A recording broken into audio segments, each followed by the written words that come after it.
ایک صاحب کو پیسوں کی ضرورت تھی، گھر کے لیے پیسوں کی اشد ضرورت تھی، بہت زیادہ ضرورت تھی پیسوں کی. تو وہ بہت کوشش کی، سوال کر نہیں سکتا تھا، مانگنے کا مزاج تھا نہیں. یہ نفل بتا دیا اس کو کہ یہ نفل پڑھ اللہ سے مانگ، یہ نفل پڑھ اللہ سے مانگ. پڑھتا رہا، روتا رہا، 2 رکعت نماز نفل. اس کے بعد 3 دفعہ سورۃ یاسین پڑھ کے گڑ گڑا کے اللہ سے دعا کرتا رہا، مانگتا رہا، پڑھتا رہا.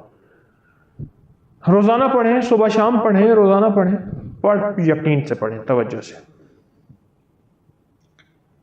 قدرت کا نظام دیکھیں، کچھ ہی مہینوں کے بعد اس کے بھائی نے کبوتر رکھے ہوئے تھے، کبوتر رکھے ہوئے تھے. وہ کبوتر بھی رکھتا تھا، خیال بھی نہیں رکھتا تھا. یہ بیچارہ ان کو دانہ ڈالتا تھا، کہہ رہے معصوم ہیں، بے زبان ہیں. میرا ایک گمان ہے کبوتروں کی دعائیں بھی ساتھ شامل ہوئی، بے زبان کی دعائیں ساتھی ہوتی. اور کبوتر پالے کبھی نہ، وہ تو اس نے بھائی نے پالے تھے اور وہ ترس کھا کے ان پہ دانہ ڈالتا تھا. تو کبوتر کا شور سنا اس نے، جو کبوتروں کا شور سنا تو کبوتروں کا جو ہے وہ چبوترا بہت اونچا بنا ہوا تھا اوپر، اس کا ڈربا جالیوں والا.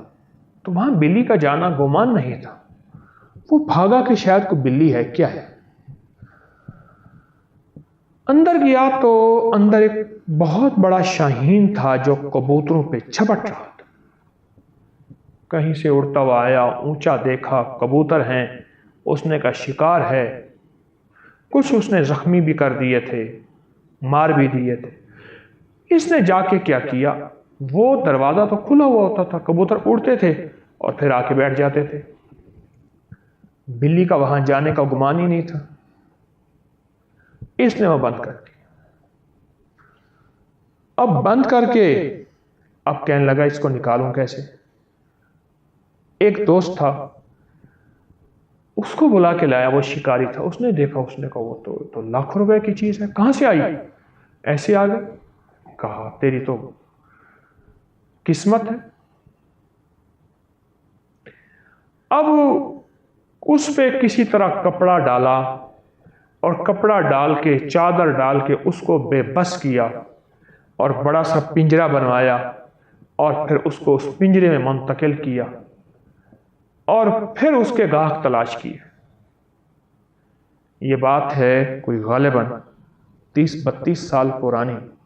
اس دور میں وہ 7 لاکھ کا بکا تھا، 7 لاکھ کا بکا تھا اور اس کو ضرورت تھی 1.5 لاکھ کی.